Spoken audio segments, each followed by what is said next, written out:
Se a sua vida fosse um jardim, como é que estaria esse jardim hoje? Vamos conversar um pouquinho sobre isso? Então aperta a tecla da atenção plena e fica aqui comigo.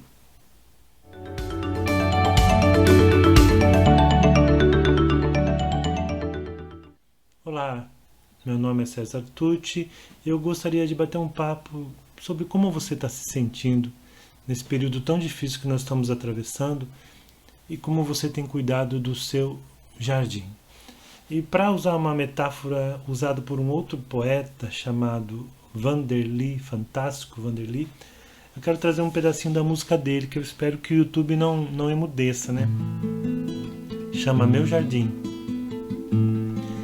Tô relendo minha lida, minha alma, meus amores. Tô revendo minha vida, minha luta, meus valores. Refazendo minhas forças, minhas fontes, meus favores.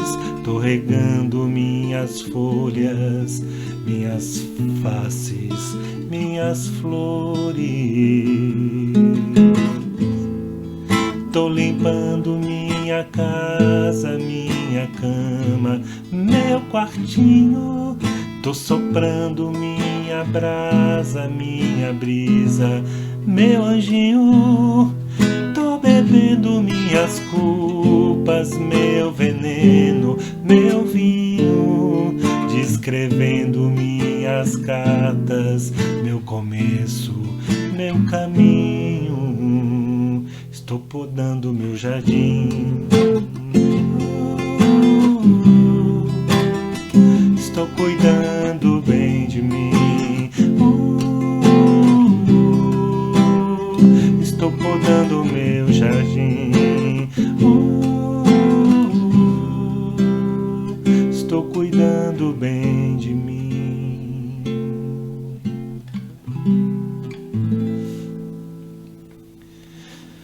Bom, espero que você esteja cuidando bem de você. E é sobre isso que nós vamos bater um papo breve hoje. Eu andei conversando com algumas pessoas e achei legal entrar nesse assunto, nesse período que nós estamos vivendo, que está mexendo tanto com as pessoas, e eu confesso, mexendo bastante comigo também. Tem muitas vezes que eu não tenho vontade de gravar nada, não tenho vontade de dizer nada. Hoje é um daqueles dias em que eu soube de mais um amigo, na verdade o marido de uma amiga que se foi pela Covid, então aquela tristeza, essa coisa vai se somando, né, a esse sentimento que nós estamos vivenciando.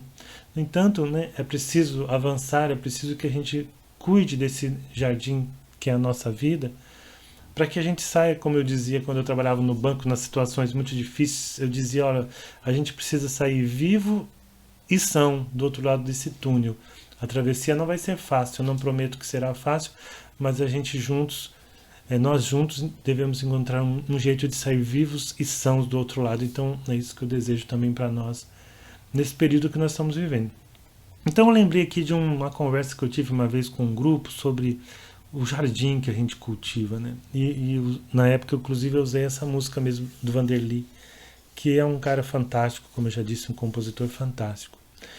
E por que isso? Porque conversando com as pessoas, e semana passada eu conversei com algumas pessoas, talvez por a gente estar tanto conosco mesmo, por a gente estar tão isolado, aqueles que podem estar isolados, mas mesmo os que não, os que estão trabalhando, saindo para trabalhar, não é a mesma coisa, né? A gente sai com aquele receio, a gente sai com aquele sentimento estranho de estar o tempo inteiro correndo risco. Talvez também pelo sentimento, pelo fato da gente ter que encarar a ideia da nossa própria finitude, né? Da nossa própria morte, portanto, do que seria se isso acontecesse conosco, que legado nós deixaríamos, do que as pessoas lembrariam, além de toda essa parte pragmática, né, do transtorno que isso seria na vida de tantas pessoas aí, tanto na parte material, financeira, estrutural, no caso da família, mas também na parte afetiva. Então, tudo isso faz com que a gente se questione muito nessa época que nós estamos vivendo.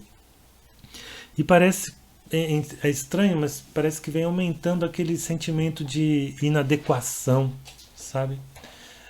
Aquela coisa do eu não mereço, eu não sou boa ou bom o bastante. Né? E aí você pode completar essa frase de diversas formas. Né? Eu não mereço amor porque eu não sou boa o bastante, por exemplo. Eu não mereço respeito porque eu não sou inteligente o bastante. Eu não mereço atenção porque eu não sou bonita ou bonito o bastante. Eu não mereço admiração porque eu não sou rico ou rica o bastante. Então, essas coisas assim que a gente deixa crescer no nosso jardim. Né? E como todo jardim, se a nossa vida fosse um jardim, como eu perguntei no início, o jardim tem aquelas plantas que você cultiva, né? As flores, as plantinhas, esqueci o nome agora daquela plantinha gordinha. Quem lembrar, coloca aí que agora suculentas, os arbustos, as pequenas árvores, arvorezinhas decorativas, coisas que você intencionalmente cultiva, ou que você viu crescer, achou bonito e deixa crescer.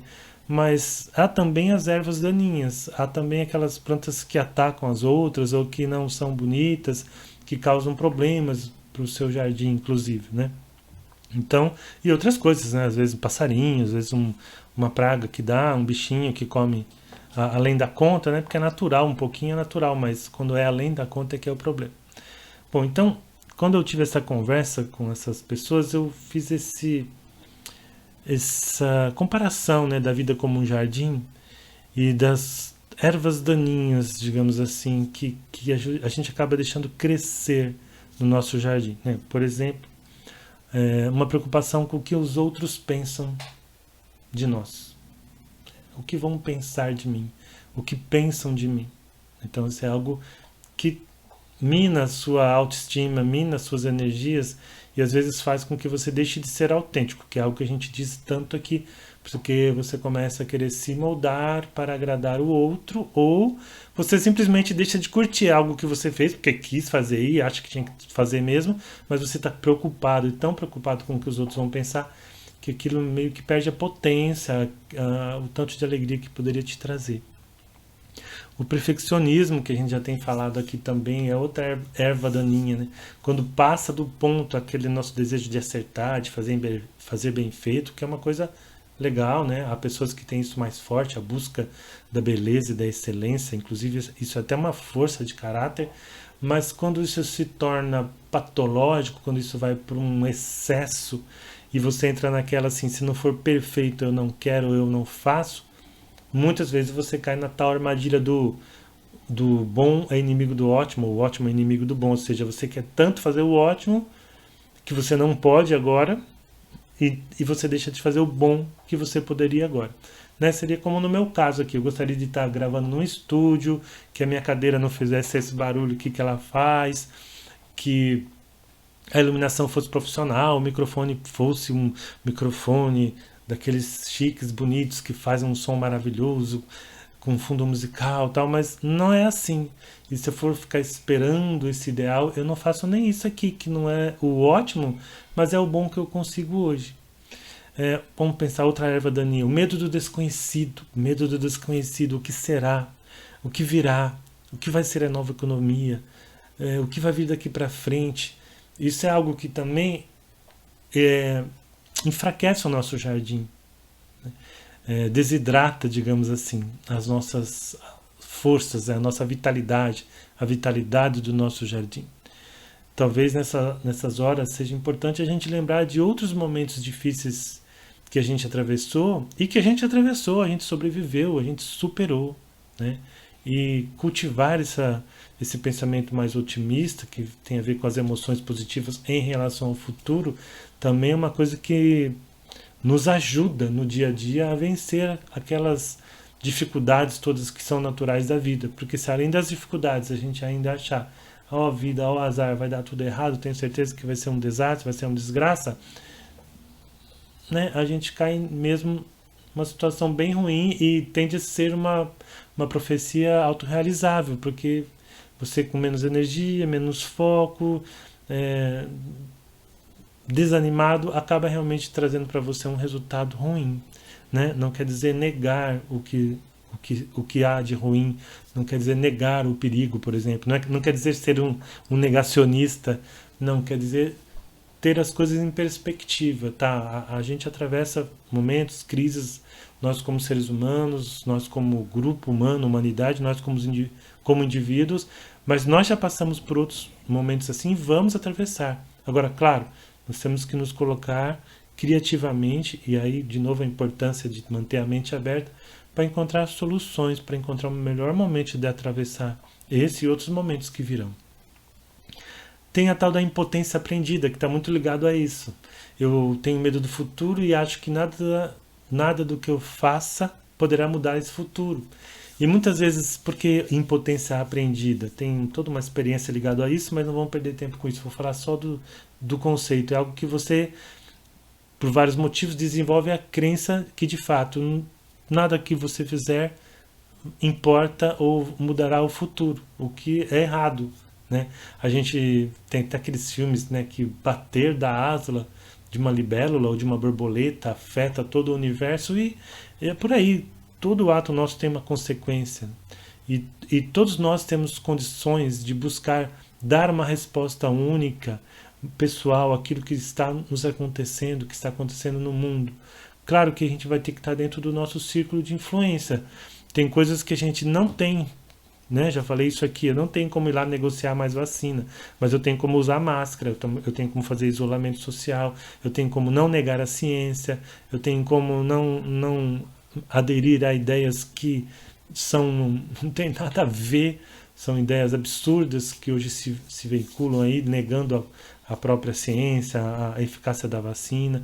Eu tenho como ajudar alguém que eu possa, para que esse alguém não tenha que ir trabalhar e se contaminar, se for esse o caso. Agora, se for o caso de eu ter que trabalhar, eu tenho como tomar o maior cuidado possível. Então, cada um dentro das suas possibilidades. E alguns terão menos. Isso é fato, nós não podemos negar. Alguns terão bem menos possibilidades de se cuidar. E é aí que nós, como sociedade, deveríamos suprir essas pessoas, mas nós temos falhado em relação a isso. A ansiedade adotada, a gente fala, que virou assim um vício, estar ansioso, sempre com pressa, né? E essa pandemia parece que veio nos mostrar, pô, para que tanta pressa, né? Quantos amigos você já perdeu? Parentes, amigos? Vários, que eu conheço, vários. Então, adianta ter tanta pressa? A quem interessa que a gente tenha tanta pressa? Você já pensou nisso? A quem interessa que você tenha sempre medo do futuro, que você se ache um impotente, ou seja, sempre tem que vir alguém para te salvar, um político, um empresário, um guru, sempre tem que ter alguém para te salvar, e essa ansiedade, essa pressa de estar sempre correndo, e aí isso te leva a consumir mais, comer mais, querer comprar mais. A quem interessa? Você já pensou? A você não interessa. Ao seu jardim, pelo que nós temos visto aí, não está servindo, porque está definhando. O que mais? Comparação, você se comparar com os outros. A insegurança que você sente, né? Essa coisa de, não sou boa, será que eu posso? Será que eu consigo? Então a gente precisa encontrar meios de ir eliminando essas pequenas ervas daninhas desse nosso jardim. A outra erva daninha muito forte, necessidade de certezas. Eu tenho que ter certezas absolutas, eu defendo tudo com absoluto, quase que um fundamentalismo ortodoxo, radical, xiita, né? E a vida tem nos demonstrado que as certezas, elas têm que ser cultivadas com um certo cuidado, porque a ciência vai avançando, o conhecimento vai avançando, a gente vai amadurecendo e os velhos paradigmas vão sendo derrubados muitas vezes. E muitas vezes aquilo que era certeza hoje já não serve. E esse é um dos grandes problemas da nossa humanidade. Ela está tentando usar ferramentas que serviram lá no passado para resolver problemas de hoje, quando tudo mudou. Inclusive o ser humano mudou. O ser humano não aceita mais certas coisas. Tenta educar seu filho como o seu avô educou seus pais, ou mesmo como seu pai te educou. Muitas coisas seus filhos não aceitarão. Essa geração não aceita muita coisa no ambiente de trabalho. Elas questionam, e graças a Deus que é assim, que bom que é assim, porque é questionando o status quo, questionando as certezas que a gente avança. A ciência não avança pela certeza, a ciência avança pelas dúvidas, pelo questionamento, pelas perguntas. Por que será que isso é assim? Será que tem que ser assim? Daria para fazer diferente? Então, não se apegue tanto às suas certezas. Claro, a gente tem que ter um certo nível de uma estrutura, né, digamos assim, de crenças que faz parte indiretamente da nossa identidade, mas a gente não pode se apegar a elas a ponto daquilo nos engessar ou virar uma camisa de força, como em alguns casos parece que está acontecendo. Outra coisa, quando você não sabe dizer não, isso também se torna uma erva daninha. Às vezes a gente acha que ser bom é nunca dizer não para os outros, e isso não é assim. Né? A gente já falou um pouco sobre isso. Assumir a sua vulnerabilidade é também colocar limites. Ter compaixão para com os outros, sim, mas também para com você também. Colocar limites. Até aqui eu vou. Daqui para lá eu não quero. Ou até aqui você vem. Daqui para cá você não avança porque eu não aceito, eu não quero.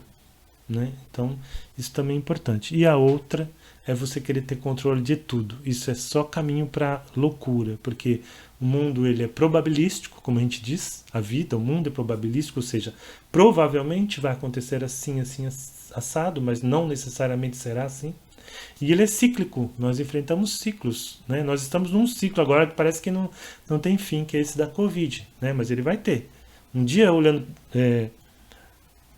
pelo ângulo da história, né, numa perspectiva histórica, nós vamos ver lá quando teve um começo, como a humanidade se comportou, como esse ou aquele país se comportou, como essa ou aquela pessoa se comportou, como isso afetou o desenvolvimento, desabrochar, a evolução dessa pandemia, depois o platô e a queda até chegar ao final e sei lá como será após esse final, mas haverá, né? Mas muitas coisas dessas não estavam sob nosso controle. E repito, a gente precisa ter consciência daquelas que estão, né? E aí sim agir sobre elas. E no lugar dessas ervas daninhas, o que a gente tem que cultivar, né? Aquilo que a gente quer que tenha no nosso jardim. Então, vou citar alguns, assim, bem en passant. Autoconhecimento, que é o meu tema, né? Desse ano, é o tema principal que eu estou trabalhando. Então, investir no autoconhecimento, isso é muito, muito importante, né? Essa semana eu postei várias frases e vídeos sobre autoconhecimento. Por quê? Porque nós estamos com alguém outro dia usou um termo, obesidade mental. Um excesso tão grande de informação, de inputs, né? Como se tudo nos aciona, né? As mídias sociais, o celular, a televisão, os seus amigos, a imprensa, os vídeos que você vê, enfim, a gente está hiperconectado ao externo, as informações chegam, no entanto, a gente conhece muitas vezes pouco de nós mesmos. E esse pouco às vezes é tão pouco que não é o suficiente para lidar com essa hiperconexão. A gente se perde nessa hiperconexão, sabe? É como você entrar para um grupo sem você exatamente saber quais são os seus valores, quem você é, o que você realmente quer, e você começa a fazer cada hora o que um daquele grupo fala, o que aquele grupo faz, como um gado, né? uma manada. Né? Então é necessário o autoconhecimento para que a gente possa cultivar realmente uma autenticidade que vai nos possibilitar criar conexões igualmente autênticas, a buscar atividades que estejam coerentes com quem nós somos, e que dessa forma, sendo nós possamos encontrar o nosso jeito de atuar no mundo e qual é o nosso cadinho e o nosso pedacinho nesse mundo, né? E, enfim, a resiliência, que é essa nossa capacidade de sofrer um baque e nos erguer, né? E essa resiliência é irmã da esperança, da garra, da perseverança, que são ingredientes muito importantes da resiliência. A gente precisa sabe? Aqui não é um espaço para eu falar, posso falar mais sobre isso se vocês quiserem mais para frente. Posso falar exclusivamente sobre essa questão da resiliência, da garra, num próximo vídeo, se vocês quiserem. Por favor, coloquem aí, porque eu estou sentindo falta de interação. Pouca gente tem interagido. Vamos falar mais, gente, senão eu fico aqui, me sinto pregando no deserto, tá? Se vocês quiserem que eu fale mais sobre garra e resiliência, eu falarei. Mas, por hora, a esperança de que você pode contribuir para a mudança, a consciência de que as coisas são circunstanciais, quer dizer, não vai ser sempre assim, né? E que há meios de você encontrar em você mesmo, respostas de como agir diante das situações, para superar essas situações. Isso pode ser cultivado, isso pode ser trabalhado, né? E isso vai um pouco na contramão de tudo que eu falei antes, né? Daquela coisa da desesperança, de achar que nada que o que você faz tem importância, daquela pressa, da ansiedade, de querer controlar tudo. Tudo isso são fatores, digamos, contra a resiliência, são fatores que detonam a sua resiliência. Então você toma o golpe, você acha que então acabou de uma vez, né? E aí você murcha de vez. Leveza. Leveza é outra florzinha bonitinha que a gente podia cultivar no nosso jardim, né? Tem alguns livros sobre esse assunto. Posso falar sobre eles também mais pra frente, mas procurar ver a vida de uma maneira mais leve, dentro do possível, né? Que não tem sido fácil, mas pelo menos dentro daquilo que no seu universo é possível, né? Brincar com seus filhos, ler um livro gostoso de ler, ouvir música, buscar o flow, que a gente já falou em outros vídeos, aquilo que te faz bem, que te traz um bom sentimento, que alivia um pouco a pressão que você sente. Então buscar essa leveza e também tentar olhar com mais leveza para as pequenas coisas, né? Ou para aquelas coisas que você dá tanta importância, né? O jeito como a pessoa que mora com você colocou a pasta de dente no potinho e aí aquilo vira uma briga. Será que vale a pena diante de tudo que a gente tem visto? Outras flores bonitas e boas a gente cultivar: a autocompaixão, então essa paciência, esse carinho, esse acolhimento a nós mesmos, às nossas vulnerabilidades, aos erros, porque a gente erra mesmo. E agora a gente está convivendo mais com a família, às vezes tem aquelas discussões, a gente pisa na bola, né? Então que a gente saiba entender, perdoar o outro e também tentar se perdoar.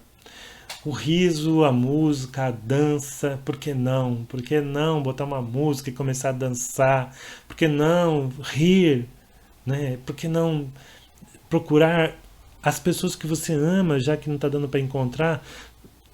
Não sei se acontece com vocês, mas às vezes você pensa, puxa vida, mas por que eu nunca fiz uma chamada de vídeo com fulano que eu gosto tanto, ou fulana? Eu faço pro trabalho, todo dia tem reunião de trabalho, dou aula, né? Mas eu não chamei a minha prima tal, ou meu amigo tal, a minha tia tal, que a gente sempre acostumou falar por telefone, né? Até com a mãe, com o pai. Por que não uma videochamada? Algo que traga leveza ali pro seu jardim, né? Então buscar também a alegria e, se possível, um trabalho significativo, se é possível. Nem todos conseguem em termos de emprego, mas às vezes, apesar do emprego ou paralelamente ao emprego, algo que traga significado para você. Eu tenho um exemplo, até que eu não vou falar o nome aqui, de um grande, querido amigo que está passando por uma situação muito difícil em relação ao Covid, né? Não vou entrar nos detalhes, mas quando eu pensei assim, agora ele vai desabar, ele me escreveu, mandou uma mensagem: olha, eu estava pensando aqui, tem tanta gente que sofre mais do que eu estou formando um grupo para a gente ajudar pessoas em situações mais difíceis, com alimento mesmo, com ajuda material. Você quer fazer parte? Eu estou reunindo as pessoas. E esse grupo se formou, ele já está desenvolvendo esse trabalho. Isso deu um acréscimo de bem-estar, apesar, as dificuldades estão lá, elas continuam lá, né? Enfim, mas isso ajudou muito e todos nós precisamos sentir que a gente está fazendo algo com significado. E isso não precisa, eu sempre falo isso, né? Não precisa ser trabalhar na Cruz Vermelha. Às vezes é você ter paciência de ouvir a sua avó contar pela 7ª vez ou 70ª vez a mesma história, algo que aconteceu com ela quando ela era menina. Então tem muitas maneiras da gente levar valor, amor, coisas boas, como na prece de São Francisco, né? A paz onde houver a guerra, essas coisas que eu acho que a gente tá faltando pra gente. Mesmo que você fale, mas todo mundo dá cesta básica, sei lá, mas o seu jeito de fazer isso pode ser único, né? Aí entra a criatividade, aí entra o seu jeito de tocar aquelas pessoas que você está ajudando, né? E quem sabe assim encontrar um pouco de realização pessoal no meio desse furacão que os nossos jardins estão enfrentando, muitas vezes derrubando algumas flores, e a gente precisa lá reerguer, adubar, colocar uma estaca, e às vezes essa estaca é a amizade de alguém, uma palavra amiga, alguém com quem você precisa e pode contar. Não tenta resolver ou enfrentar tudo isso sozinho. Tá? Há outros jardineiros por aí que podem ajudar você, te dar um toque e às vezes trazer um pouquinho de água, um pouquinho de sol, um pouquinho de adubo, um pouquinho de brisa para esse teu jardim. Obrigado e até a próxima.